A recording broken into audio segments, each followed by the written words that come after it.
जय हिंद साथियों, आज हम डिस्कस करेंगे पहला चैप्टर मैथ में जो कि है वास्तविक संख्याएं। उससे मोस्ट इम्पोर्टेंट 70 बहुविकल्पीय प्रश्न होंगे। शुरू से लास्ट तक बने रहेगा। पूरी क्लास लेट न करते हुए समय का बेहद ध्यान रखते हुए काम करेंगे। तो उन्हीं 4 लाइनों के साथ, राहें जहां तक जाएगी राहगीर वहां तक जाएगा, कि राहें जहां तक जाएगी राहगीर वहां तक जाएगा। तुम दरिया से क्या पूछ रहे हो नीर कहाँ तक जाएगा, तुम दरिया से क्या पूछ रहे हो नीर कहाँ तक जाएगा। अरे खींच धनु की डोर निशाना साधो अपने मंजिल का, बाकी बाद में देखेंगे कि तीर कहाँ तक जाएगा, बाकी बाद में देखेंगे कि तीर कहाँ तक जाएगा। तो साथियों चलिए देर न करते हुए क्लास को शुरू करेंगे। और हाँ, जो जुड़ रहे हो भैया, आलोक भैया से जुड़ रहे हो अगर ना, तो चैनल सब्सक्राइब कर लियो बाबा। और अब आपके एक महीने में युद्ध स्तर पर तैयारी कराने की पूरी जिम्मेदारी मेरी है। जिस तरह मैं लगा रहूंगा उसी तरह आपको पूरा काम करना है। पूरा गाइड करूंगा, आप टेंशन मत लीजिएगा, आपका भाई आपके साथ खड़ा। चलिए क्वेश्चन को शुरू करेंगे। बहुत इंपॉर्टेंट क्वेश्चन है। क्वेश्चन आपको स्लाइड पे दिख रहा होगा साथियों। पहला क्वेश्चन है कि दो धन पूर्णांक ए तथा बी के लिए यदि ए बराबर बी क्यू प्लस आर हो तो। दो धन पूर्णांक है बाबू, क्वेश्चन बहुत इंपॉर्टेंट है, ध्यान से देखिएगा। ए बराबर, पहला क्वेश्चन है ए बराबर अगर B Q plus R, B Q plus R बोला, ए बराबर बी क्यू प्लस आर हो तो देखिए, आप पढ़े हो साथियों कि भाज्य बराबर भाजक गुणे भागफल प्लस शेषफल, भाज्य बराबर भाजक गुणे भागफल प्लस शेषफल, ये शेषफल है। 4 ऑप्शन दिए हैं, चारों ऑप्शन आपको दिख रहे हैं। अच्छा एक बात बताओ यार, क्या जो शेषफल है वो जीरो से कभी छोटा आएगा? नहीं सर, जीरो से कभी छोटा नहीं आएगा, यानी जो आर का मान होगा जीरो या जीरो से बड़ा। चलिए सर, अच्छा एक चीज बताओ यार, जीरो या जीरो से बड़ा आया क्लियर, कभी आपका कभी शेषफल नेगेटिव आता है भाग देते हो तो? अरे बबुआ नहीं आता ना। अच्छा, जिससे भाग देते हो क्या उतना आता है ना? उससे छोटा? बिल्कुल सर, उससे छोटा आता है। अगर उतना रहेगा तो भाग नहीं दे दोगे, उससे छोटा आएगा। तो भाज्य और भाजक, भाजक कौन है? बी, यानी कौन सा ऑप्शन सही है भाई? शेषफल जो होगा जीरो या जीरो से बड़ा होगा, भाजक या भाजक से छोटा होगा। ये भाजक है बबुआ। कौन सा ऑप्शन है भाई, कौन सा option? C option is correct answer. C क्यों भाई, सी क्यों? डी, डी पहले का डी ऑप्शन है। हाँ गलत हो जाइए या गुज जाओगे बाबा। चलिए सेकंड ऑप्शन कहता, सेकंड क्वेश्चन कहता है परमेय संख्याओं और अपरमेय संख्याओं के समूह को कहते हैं। बाबू परमेय संख्या और अपरमेय संख्या, रेशनल एंड इरेशनल नंबर का कंबाइन कर लिया जाए तो क्या कहेंगे? तो परमेय और अपरमेय जब एक साथ जुड़ती है बाबू तो वास्तविक संख्या बनती है, रियल नंबर बनता है, वास्तविक संख्याओं का समुच्चय बनता है। चलिए बाबू, क्या नीचे स्लाइड भी दिख रहा होगा, ये सारे ओरल क्वेश्चन होने चाहिए। क्या पूर्णांक संख्याओं को उसे संख्या रेखा पर व्यक्त किया जाना संभव है? बाबू पूर्णांक संख्या है, पूर्णांक मतलब पूरा पूर्णांक यार, 1 2 3 4, इसको संख्या रेखा बना नहीं पाओगे बबुआ।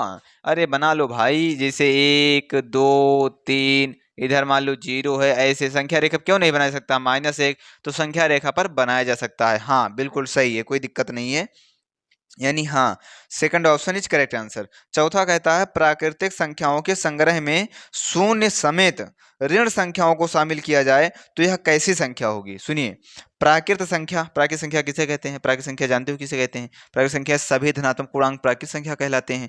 फिर कह रहा है कि इनमें शून्य समेत यानी शून्य भी आ जाए, उसके अंदर ऋण संख्या को भी शामिल कर दिया जाए तो यह कैसी संख्या होगी? क्या प्राकृतिक संख्या रह जाएगी? नहीं बबुआ। आभाज्य संख्या? नहीं। अच्छा अब सुनो, यहाँ पे अगर बात करूं पूर्णांक तो हाँ, चौथे का सी पूर्णांक हो जाएगा। अगर प्राकृतिक संख्याओं में शून्य समेत अगर वो संख्याएं मिल जाएं, पूर्णांक संख्याएं हो जाएंगी, कोई दिक्कत नहीं। आपको पूर्णांक संख्या बताई, जिसे प्राकृतिक संख्या जानी गई उसमें जीरो समेत ऋण संख्या ले जाए तो पूर्णांक बन जाता है, होल नंबर बन जाता है। ठीक है, इंटीजर, सॉरी इंटीजर नंबर। चलिए, संख्या रेखा पर पूर्ण संख्याओं को निरूपित किया जा सकता है अथवा नहीं? संख्या रेखा कौनो सब चीज हो यार, बना ले, कौन दिक्कत है? पूर्ण संख्या मतलब क्या होता है? 0 1 2 3, पूर्ण संख्या किसे कहते हैं?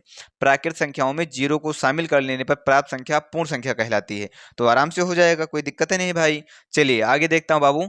अगला क्वेश्चन आपका है सभी प्राकृतिक संख्याओं के संग्रह शून्य समेत को क्या कहते हैं? प्राकृतिक संख्याओं में शून्य आ जाए। सुनिए, पूर्ण संख्या पहली बात तो कहते हैं। प्राकृतिक संख्या क्या होता है?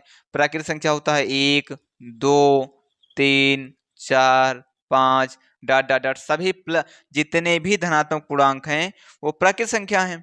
इसमें तुम्हारा शून्य आ जाए तो जानते हो कि बाबू जब प्राकृतिक संख्या में ये आ जाता है तो इसको बोलते हैं पूर्ण संख्या, होल नंबर बोलते हैं। क्या बोलते हैं? पूर्ण संख्या बोलते हैं। चलिए ये भी हो गया यार। अगला क्वेश्चन, क्वेश्चन नंबर 7, अगर पूर्णांक बी और बी ए पूर्णतः ए पूर्णांक से पूर्णतः विभाज्य है, बी जो है ए से पूर्णतः विभाज्य है, बी बाबू अगर ए से पूर्णता कट जाता है एकदम बराबर, बी पूर्णांक ए से पूर्णता विभाज्य है, तो कह रहा है कि b को a का क्या कहा जाता है, b को a का क्या कहा जाता है। अच्छा, b से a को भाग दे रहे हो, ये भाजक हुआ, ये बताओ भाज्य होगा कि नहीं होगा, यानी भाज्य ही तो होगा यार, b क्या होगा, भाज्य होगा। तो कौन सा ऑप्शन है भाई, तो option A is correct answer. चलिए क्वेश्चन नंबर 8 देखता हूं।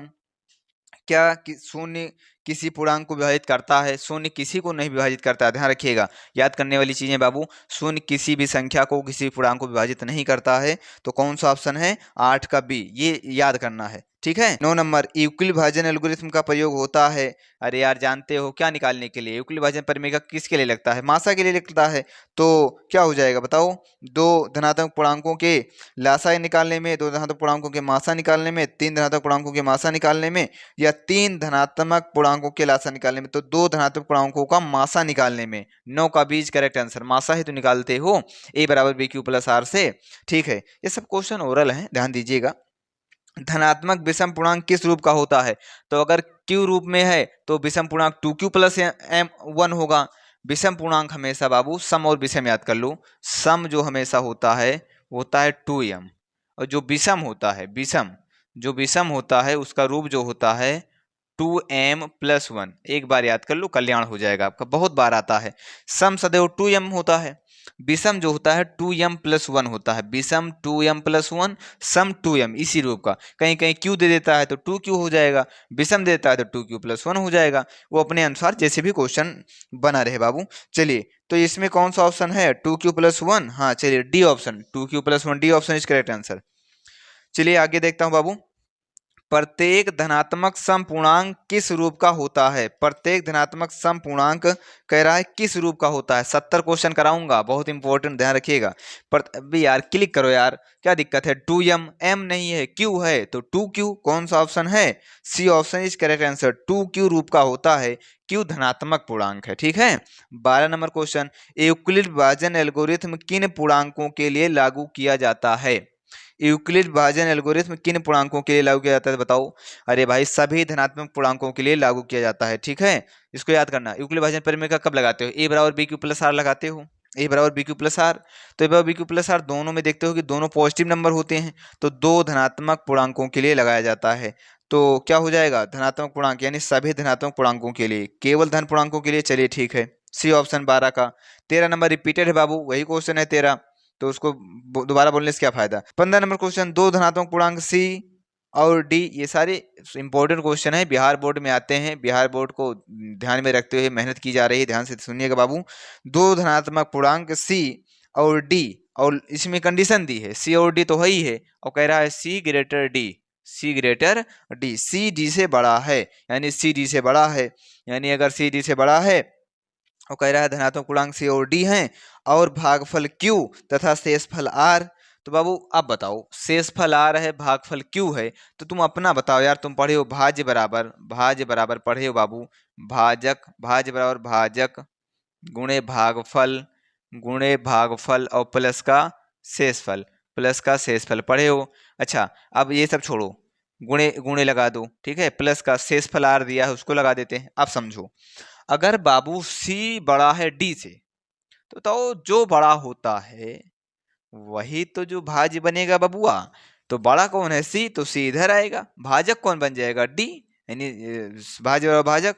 अब बचा कौन सा है भाई, अब बचा हमें लगता है केवल और केवल क्यू बचा है, और भाज्य और भागफल दिया ही है क्यू, तो बताओ सी बराबर D into Q plus R, C बराबर डी गुणे क्यू प्लस आर, थोड़ा कम दिख रहा हो बाबू, इसको एडजस्ट करिएगा, सी बराबर डी क्यू प्लस आर, कौन सा ऑप्शन है, तो B option is correct answer, 15 का बी ऑप्शन है बाबू। चलिए अगला क्वेश्चन गए थे 17, दो धनात्मक पूर्णांक सी और डी, दो धनात्मक पूर्णांक सी और डी, सी ग्रेटर डी और आर नॉट इक्वल टू 0 हो तो HCF ऑफ सी डी कितने के बराबर होगा।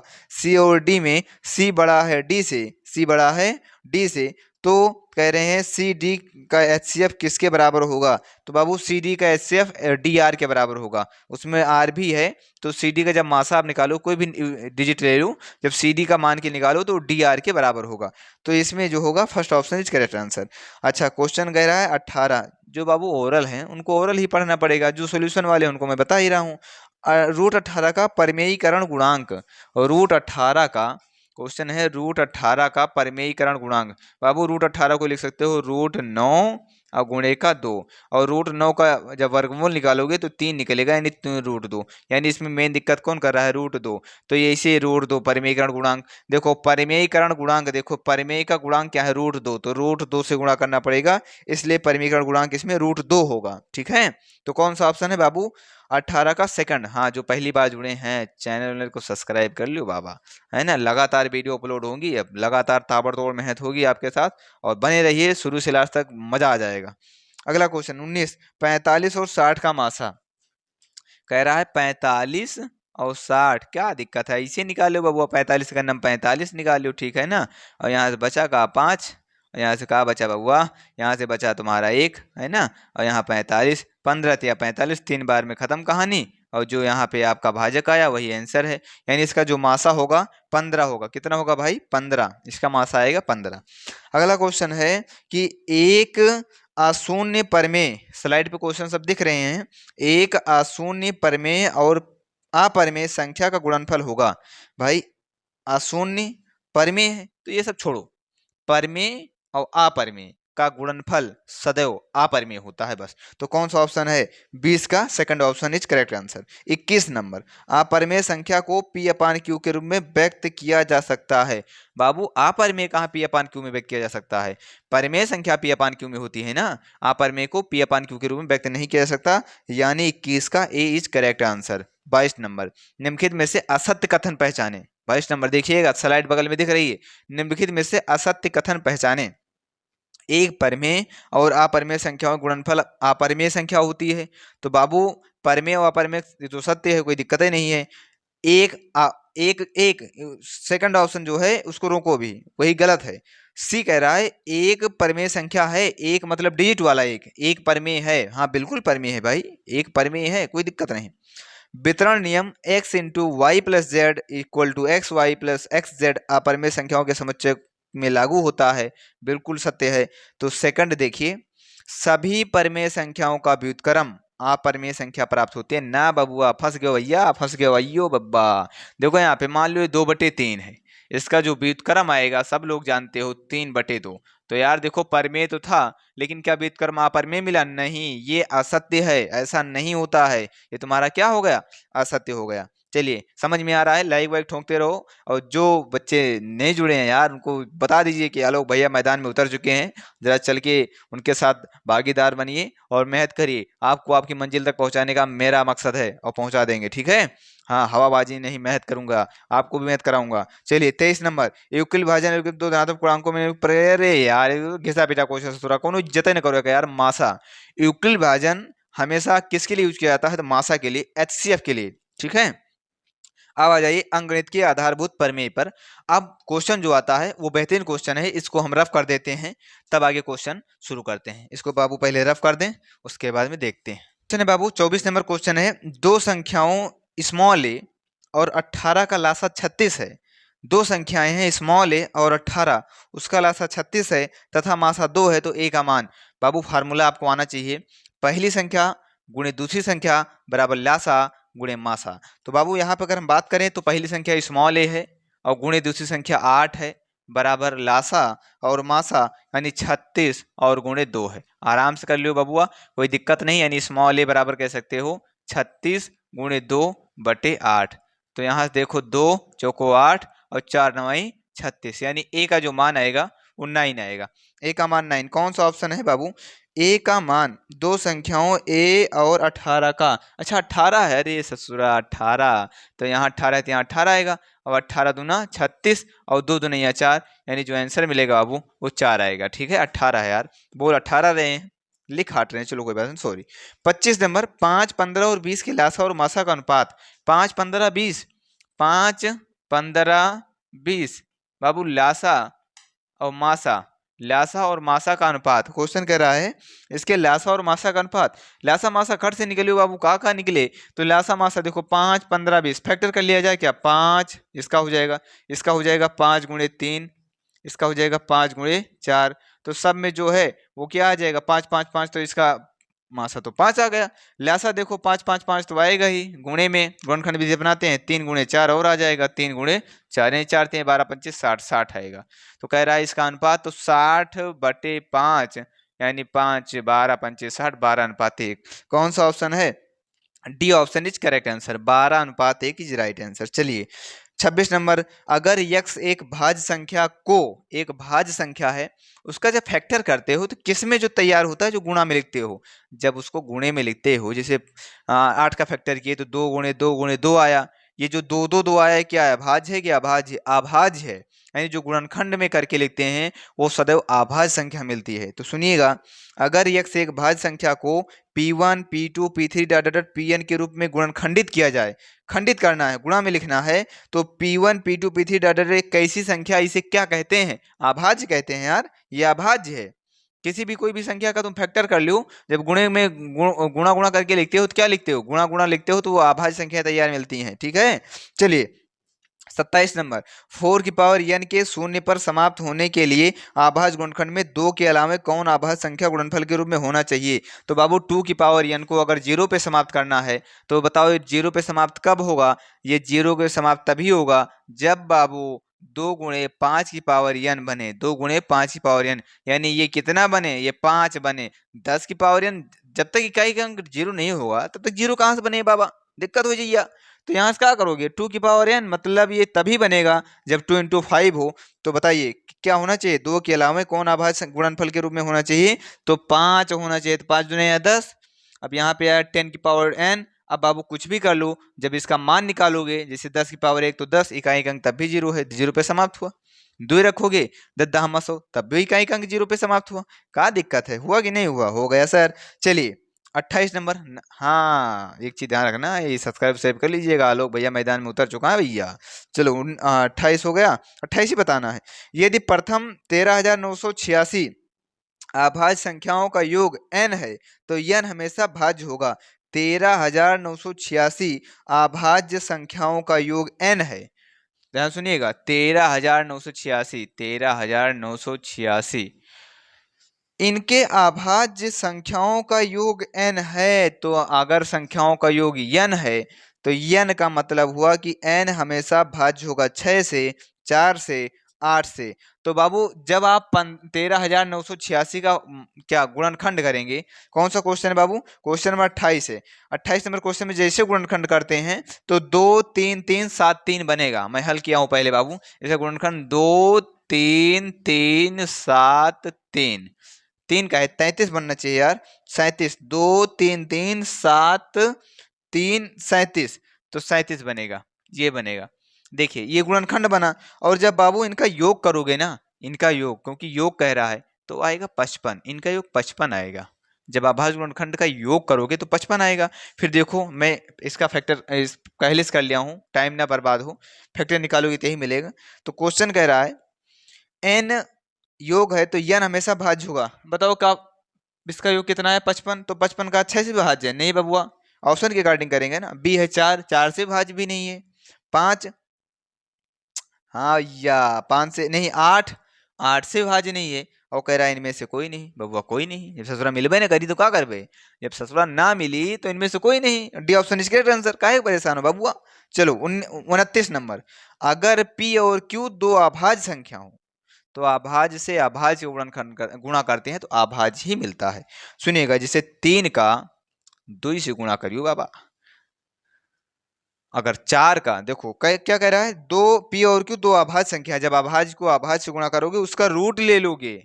अरे यार साला दिक्कत कर दिया यार, 3 का, ये 3 कैसी संख्या है, अभाज्य, 2 कैसी संख्या है, अभाज्य, 3 दूनी 6। तो बाबू जब अभाज्य का अभाज्य से गुणा करो उसका रूट ले लोगे ना, तो अभाज्य ही मिलेगी, क्योंकि पूरा पूरा रूट नहीं निकलेगा, अभाज्य संख्या मिलेगी। तो p इंटू क्यू का रूट जब अभाज्य होके करेंगे तो बाबू अभाज्य संख्या तैयार होगी, यानी परमेय संख्या नहीं तैयार होगी, अपरमेय संख्या तैयार होगी। क्या मिलेगी, अपरमेय संख्या, इरेशनल नंबर। 30 नंबर क्वेश्चन, सबसे छोटी अभाज्य देख लो यार, जैसे मैं दिखा दूं, 2 भी अभाज्य है, 3 भी अभाज्य है, दोनों का गुणा करो तो 2 गुणे 3 का रूट लो तो बनेगा रूट का 6, 2 गुणे 3। अब ये रूट 6 भाज्य है कि अभाज्य है कि परमेय है? कब? अरे यार ससुरा अपरमेय है, जिसका पूरा पूरा वर्गमूल न निकले, पी अपान क्यू में रहे, न बन पाए, वही तो अभाज्य है। ये अभाज्य संख्या हुई, बस काम खत्म। चलिए अगला क्वेश्चन, सबसे छोटी अभाज्य और सबसे छोटी भाज्य संख्या का गुणनफल। सबसे छोटी अभाज्य, तो सबसे छोटी अभाज्य संख्या एक ना तो भाज्य है ना ही अभाज्य है। सबसे छोटी अभाज्य संख्या जो होती है वो 2 होती है। सबसे छोटी अभाज्य संख्या 2 होती है, सबसे छोटी भाज्य संख्या 4 होती है। ये भाज्य होती है सबसे छोटी, तो 4 और 2 का गुणा कर लो बाबा, 4 दूनी 8, आंसर आएगा 8। कौन सा ऑप्शन है यहाँ पे भैया? 30 का C option is correct answer, 30 का सी। चलिए थोड़ा स्पीड में करते हैं यार, ऑब्जेक्टिव है, जल्दी जल्दी किया जाए। 31 नंबर, दो कर्मागत सम संख्याओं का एचसीएफ। कोई भी कर्मागत ले लो, चाहे 6 8 ले लो, चाहे 12 14 ले लो, चाहे 20 22 ले लो। जब कर्मागत 2 संख्याएं ले लोगे तो कर्मागत 2 संख्याओं का जो मासा आएगा हमेशा 2 आएगा, हमेशा 2 आएगा। चलो ले लो यार, हम ले लेते हैं 6 और 4 6 ले लो, भाग करो यार, 4 6 देखो यार, 4 का नाम 4, 2 बचा, 4 यहाँ आएगा, 2 नहीं 4, ससुरा 2 ये तो आवा। तो जब भी 2 कर्मागत सम संख्या लोगे तो उसका मासा सदैव 2 आएगा, सदैव 2 आएगा, सदैव सदैव। चलिए 32 नंबर, अभाज्य संख्याओं की संख्या अपरिमित रूप से, अभाज्य संख्याएं 1 2 4 नहीं है, पता ही नहीं कितनी है, अनंत। तो यहाँ पे कौन सा ऑप्शन है? 1 है, 100 है, अनेक है, शून्य है, अनेक हैं। तो 32 का सी ऑप्शन। अब टिक पहले से लगाए हैं या टिक लगा के दे दिया जाएगा आपको, हम इसमें जो भी आंसर है सब में टिक लगा के दे देंगे, ठीक है, कि आपको परेशानी ना हो, और पीडीएफ भी दे देंगे, कोई दिक्कत नहीं है। निम्नलिखित में कौन अभाज्य संख्या है? हो गया। 34 नंबर, निम्न में से कौन सी, 33 हुआ कि नहीं हुआ? नहीं हुआ। निम्नलिखित में से कौन अभाज्य संख्या है? 8 11 9 15। तो अभाज्य संख्या किसे कहते हैं? जिसके केवल 2 गुणनखंड हो वो अभाज्य संख्या होती है, और जिसके 2 से अधिक गुणनखंड हो उसे भाज्य संख्या कहते हैं। तो पहला 8 है, दूसरा 9 है, 11 15, 8 9 11 15। पहला है 8, फिर 9, फिर 11, फिर 15। तो देखो 8 के 2 से अधिक गुणनखंड हैं, 8 के फैक्टर 2 भी हैं 4 भी हैं, 8 के 2 से अधिक गुणनखंड हैं। तो अगर 2 से अधिक गुणनखंड है तो यानी कह सकते हैं कि ये भाज्य संख्या है। 9 2 से अधिक इसके भी हैं, 9 से भी घटेगा, 3 से भी घटेगा, 1 से भी घटेगा, ये भी भाज्य हुआ। तो कौन सा भाज्य नहीं है? कौन सा? 11। तो कौन सा ऑप्शन है? C option is correct answer. 34 number देखिए, निम्न में से कौन सी अभाज्य संख्या है? अरे यार 29, जिसके केवल 2 फैक्टर हो तो 29 है। घिसा पिटा क्वेश्चन है, इसे बिना फालतू परेशान हो यार। 35 नंबर क्वेश्चन, 625 के अभाज्य गुणनखंड में 5 का अधिकतम घातांक है। 625, 625 का जब इसका फैक्टर करोगे तो कितना आएगा? 5 गुणे 5 पचम 25, पंचे 125, पंचे 625, ये बनेगा कितना है अधिकतम घात? अधिकतम घात तुम्हारा 4 होगा। 35 का डी ऑप्शन, गुणनखंड करोगे तो यही मिलेगा। 26 और 91 का मासा यार क्यों नहीं निकाल पाओगे? 26 91 का मासा चाहे गुणनखंड से निकाल लो, चाहे भाग विधि से निकाल लो, आराम से निकाल लो, कोई दिक्कत नहीं। 37 नंबर क्वेश्चन अच्छा है, ए और बी का जो लासा है किसके बराबर होगा? दो संख्याएं हैं ए और बी, उसका लासा। तो यार पढ़े हो, पहली संख्या गुणे दूसरी संख्या बराबर लासा गुणे मासा। तो लासा निकालना है तो संख्याओं, पहली संख्या गुणे दूसरी संख्या बटे मासा होना चाहिए, पहली संख्या गुणे दूसरी संख्या बटे मासा। तो यहाँ देखो कौन सा ऑप्शन है, या C option is correct answer. A गुणे बी बटे मासा ए इंटू बी, आराम से निकल जाएगा, कोई दिक्कत नहीं। चलिए 38 नंबर क्वेश्चन, 156 के अभाज्य गुणनखंड में 2 के महत्तम घात होंगे, आराम से कर लोगे यार, 2 दूनी 4 दूनी 8 दूनी 16 दूनी 32 दूनी 64, जितनी बार कटेगा उसमें अभाज्य गुणनखंड करोगे 156 का। चलो कर लेते हैं यार, नहीं तो कहोगे एक बता भी नहीं रहे यार, 156 का कर लो। तो 156 करोगे तो का बनेगा? 2 7 14, 1 2 8 16, फिर बाबू 2 से करोगे 2 3 6 2 9 18, फिर सही है ना, 2 7 14, 1 15, तो 2 8 16 है ना, 2 3 6, 1 2 9 18, फिर 13 3 39, 3 3 39। इनसे तुमसे नहीं मतलब है, 2 का पूछा है तो 2 की पावर 2, अधिकतम घात 2 होगी। 156 के अभाज्य गुणनखंड में अधिकतम घात 2 होगी, ठीक है। 39 नंबर, वह धन पूर्णांक जो एक तथा स्वयं से भाज्य हो, किस तरह के पूर्णांक होते हैं? जो एक से कटे, स्वयं से कटे, उसे अभाज्य संख्या कहते हैं। प्रत्येक भाज्य संख्या और अभाज्य संख्याओं की घातों के गुणनफल के रूप में लिखा जा सकता है अथवा नहीं? क्यों नहीं लिखा जा सकता है यार? कितनी भी संख्याएं चाहे भाज्य हो चाहे अभाज्य हो, उनका गुणनखंड करके अभाज्य संख्या गुणनफल के रूप में नहीं लिख सकते हो, बिल्कुल लिखा जा सकता है। कोई भी संख्या 3 है तो उसको लिख सकते हो 3 गुणे 3 की घात 1 गुणे 1 की घात 1, कोई भी संख्या हो, चाहे भाज्य हो चाहे अभाज्य हो, उसको अभाज्य गुणनखंड के घातों के रूप में लिखा जा सकता है। अगला क्वेश्चन है 7 गुणे 11 गुणे 13 प्लस का 13 किस प्रकार की संख्या है। देखिए कोई दिक्कत नहीं, आराम से देखता हूं। देखो संख्या लिखा है बाबू 7, पहला है 7 गुणे 11 और उसके बाद में गुणे 13 और प्लस 13 कैसी संख्या है। इसमें ढंग से देखो, देखो 13 यहाँ प्लस लिखा है और सब गुणा है, ये 13 कॉमन मिल रहा है तो 13 कॉमन ले लो तो हो जाएगा 13 कॉमन लेने के बाद तुम्हारा जो तैयार होगा कितना तैयार होगा भाई 7 गुणे 11 प्लस 1, 11 सत 70 प्लस 1 78। तो यार ये जो गुणा में है वो बताओ यार, जो ये संख्या आएगी वो 13 से भी कटेगी क्लियर, 78 से भी कटेगी, तो ये क्लियर है कट रही है, तो भाज्य तो है अभाज्य तो नहीं है। तो जो हो उसी को टिक कर दो यार। 41 का ये, जैसे 8 को अगर 4 गुणे 2 लिख रहे हो, 8 को 4 गुणे 2 लिख रहे हो तो संख्या 4 से भी कट रही है, दो जो संख्या आएगी 4 से भी कटेगी, दो और से कटेगी उसको छोड़ो, 4 से भी कटेगी 2 से भी कटेगी, तो जिनके 2 से अधिक फैक्टर होते हैं उसे भाज्य संख्या कहा जाता है, ये भली भांति जानते हो आप। अगला क्वेश्चन है कि 23,750 में 5 का अधिकतम घात क्या है, निकाल लेना भाई, बहुत सरल क्वेश्चन है। 23,750 का फैक्टर कर लेना, 5 की अधिकतम घात जितनी होगी वही आप टिक कर दीजिए, क्यों टाइम लॉस किया जाए। 1/a⁴n, हाँ एक बढ़िया क्वेश्चन है, 1/a⁴n। बाबू ये क्या होता है ना, जैसे अगर लिखा है 1/, जैसे लिखा है 1/2⁴, इसको तुम लिख सकते हो, ऊपर जाएगा तो घात माइनस की हो जाती है 2⁻−3, जब ऊपर नीचे चेंज होता है तो घात ऋणात्मक ऋण से गुणा हो जाता है, तो 1/a⁴n है, ऊपर जाएगा तो a⁻n होगा, a⁻n। तो कौन सा ऑप्शन दिख रहा है भाई, B option is correct answer. 44 number, यदि पित था क्यों दो आभाज्य संख्या है तो उनका मासा, जब कोई भी दो आभाज्य संख्या हो तो दो आभाज्य संख्याओं का मासा हमेशा और हमेशा एक आता है। अभी यहाँ इसके पहले क्वेश्चन में था कि दो क्रमागत सम संख्याओं का लासा तो 2 आता है, ठीक है, हमेशा दो आभाज्य संख्या है उनका मासा पूछे तो 1 होता है। a+√b एक परिमेयीकरण गुणक है, a+√b, सुनो यहाँ पे दिया है a+√b का परिमेयीकरण गुणक, बाबू अपोजिट साइन के साथ परिमेयीकरण करते हैं, यहाँ a+√b है तो इसका परिमेयीकरण जो करेंगे वो a-√b से करेंगे, अपोजिट साइन के साथ हमेशा परिमेयीकरण होता है, तो a-√b कौन सा ऑप्शन है, पहला option is correct answer. 46 number question लिखा है a+√b बराबर c+√d, तो ए और सी में क्या संबंध है, ए और सी में क्या संबंध है साथियों, इसको रफ कर देते हैं तब आगे क्वेश्चन को देखते हैं। ए और सी में संबंध पूछा है, a+√b बराबर c+√d, a+√b बराबर c+√d, कह रहा है ए और सी में संबंध, बाबू ए उधर प्लस सी इधर आएगा माइनस सी बराबर √d, प्लस का √b उधर जाएगा माइनस का √b।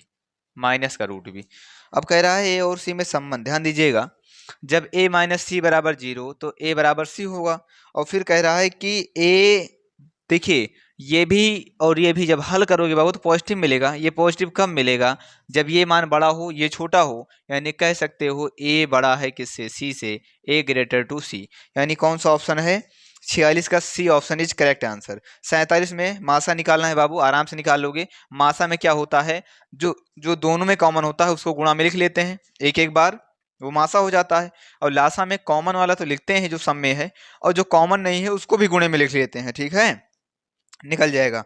48 4n में n एक प्राकृत संख्या है, क्या n का कोई ऐसा मान है जिसके लिए 4n अंक शून्य पर समाप्त होता है, तो केवल 5 होता है, और जो कि किसी भी ऑप्शन में नहीं है, इसलिए ऐसी कोई संख्या n नहीं है। चलिए आगे देखता हूं बाबू, अब बढ़िया बढ़िया क्वेश्चन मिल रहे हैं। अगला है 49 नंबर क्वेश्चन की बात करूं, 49 नंबर क्वेश्चन आपके बुक का क्वेश्चन है, एनसीईआरटी में कई बार यार एग्जाम में कई बार क्वेश्चन आ चुका है। वृत्ताकार पथ पर 3 धावक, धावक मतलब दौड़ने वाले, एक ही स्थान से दौड़ना प्रारंभ करते हैं तो एक चक्कर लगाने में क्रमशः 1 घंटा, 3 घंटा, 5 घंटा समय लगते हैं। तीनों को प्रस्थान बिंदु पर पुनः, यानी जहां से चले थे वहां पुनः मिलें, इतने में कितना समय लगेगा, तो 1, 3, 5 का लासा निकाल लीजिए। 1, 3, 5 का लासा, बाबू लासा निकालोगे ना 15 आएगा, तो 15 मिनट बाद, 15 मिनट बाद, सॉरी घंटे में है तो 15 घंटे बाद वो पुनः एक ही स्थान पे मिलेंगे जहां से चले थे, तो कौन सा ऑप्शन है D, 50 number question, same question है। वृत्ताकार पथ पर एक धावक एक ही स्थान से प्रारंभ करते हैं, 3 घंटा 4 घंटा 8 घंटे की बात हुई है, तो इसका लासा जो आएगा 24 आएगा, तो D option is correct answer. 51 number question, निम्नलिखित में से कौन अभाज्य संख्या है?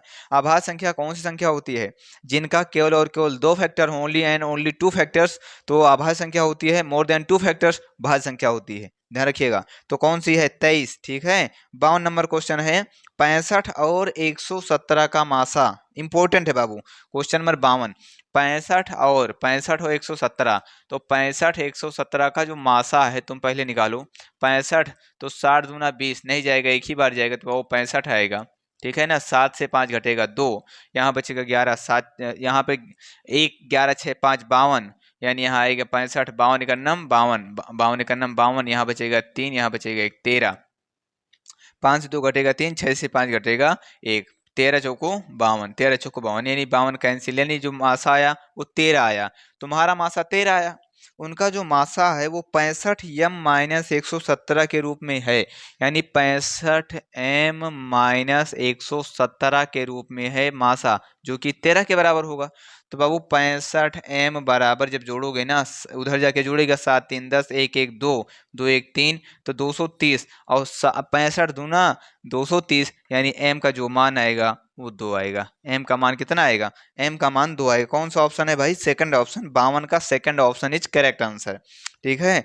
53 नंबर दिया है, 2 10 20 के लासा और मासा का अनुपात, घिसा पीटा क्वेश्चन है यार, लासा निकाल लो, मासा निकाल लो, अनुपात ले लो। 54 नंबर, सबसे छोटी भाज्य और अभाज्य, छोटी अभाज्य संख्या का मासा कितना होगा? सबसे छोटी भाज्य संख्या जो होती है 4, और सबसे छोटी अभाज्य संख्या जो होती है 2, और इसका पूछ रहा है मासा, तो 2 होगा, क्या दिक्कत है यार, मासा तो 2 ही होगा, कैंसिल करके देख लो, 2 दूनिया 4, एक बार 2 बार में कट जा रहा है, ठीक है।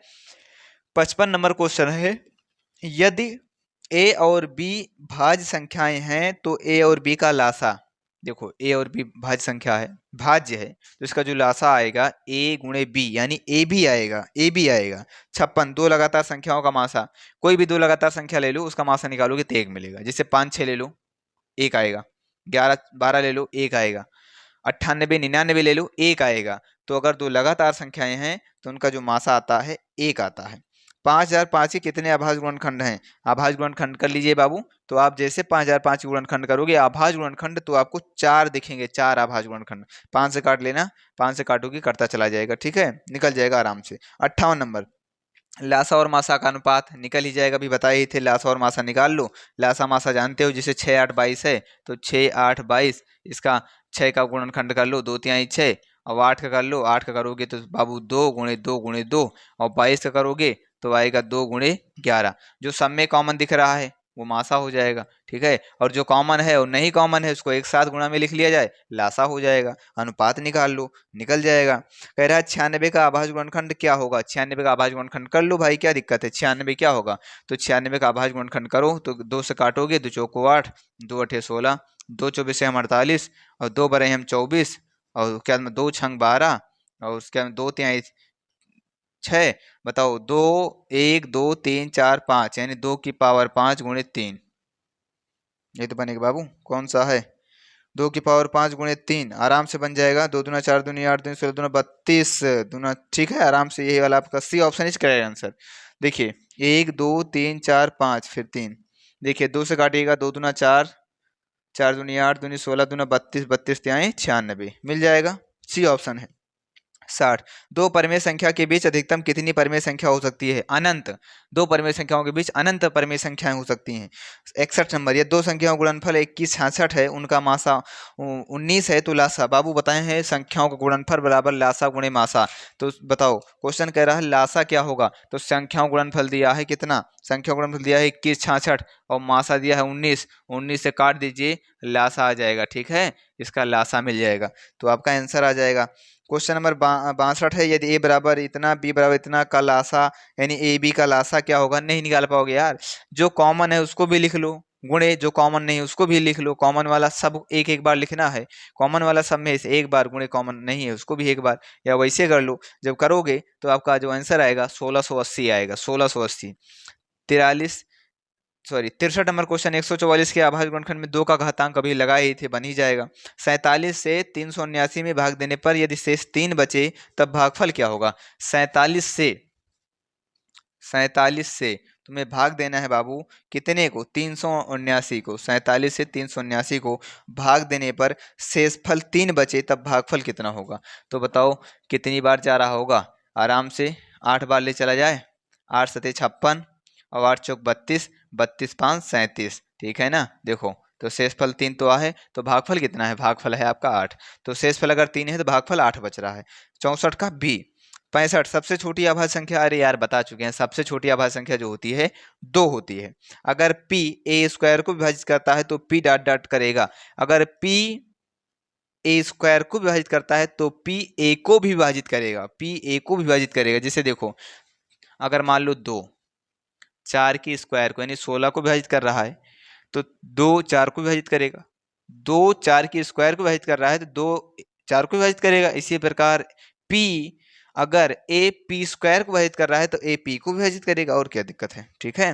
अगर p जो है a स्क्वायर को विभाजित कर रहा है तो p a को भी विभाजित करेगा। 67 नंबर, संख्याओं को गुणनफल दिया है, मासा दिया है, लासा निकालो यार। लासा गुणे मासा बराबर संख्याओं का गुणनफल। आगे 68 नंबर क्वेश्चन, किसी पूर्णांक m के लिए, ये घिसा पीटा क्वेश्चन ससुरा यार, 2m + 1 बता चुके हैं। किसी धनात्मक पूर्णांक में लासा में किसके बराबर होगा, लासा गुणे मासा जो होगा वो किसके बराबर होगा, तो पहली संख्या गुणे दूसरी संख्या के बराबर होगा, यानी a गुणे b के। साथियों लास्ट क्वेश्चन है 70 नंबर क्वेश्चन, लिखा है पाई 1 है तो पाई एक अपरिमेय संख्या होती है। पाई सदैव अपरिमेय संख्या होती है। पाई में चाहे कुछ जोड़ा जाए, कुछ घटाया जाए, चाहे कुछ भी किया जाए, तो पाई में सदैव अपरिमेय संख्या के साथ परिमेय संख्या का संबंध अपरिमेय बना देता है। तो साथियों ये 70 क्वेश्चन कैसे लगे एक बार कमेंट बॉक्स में छापिएगा। खास करके बिहार बोर्ड को ध्यान में रखते हुए ये क्लास बनाई गई है कि बिहार बोर्ड के लिए बेहतरीन ढंग से अच्छा साबित हो। रामबाण तो मैथ करिए, ये 70 क्वेश्चन थे, इसका एक पार्ट और आएगा, 2 पार्ट में 140 क्वेश्चन करवा देंगे। पहले पार्ट में 70, दूसरे पार्ट में 70। और अगर पहली बार जुड़े हो तो आलोक भैया आपके लिए लगे हैं पूरी शिद्दत के साथ। तो आप भी जो भी आपका सपोर्ट हो सकता है, पैसा तो मांग नहीं रहे हैं यार, सब्सक्राइब करिए, चैनल को दूर दूर तक शेयर कीजिए अपने मित्रों के साथ, और जितने भी आपके छोटे बड़े भाई बहन लोग हैं उनको इसके साथ जोड़िए, ठीक है। और मैं आपके साथ उच्च स्तर पर काम करने के लिए तैयार हूँ, आप भी हमारे साथ जुड़े रहिए। तो ठीक है, क्लास कैसी लगी कमेंट बॉक्स में छापिएगा। तब तक के लिए नमस्कार, जय हिंद।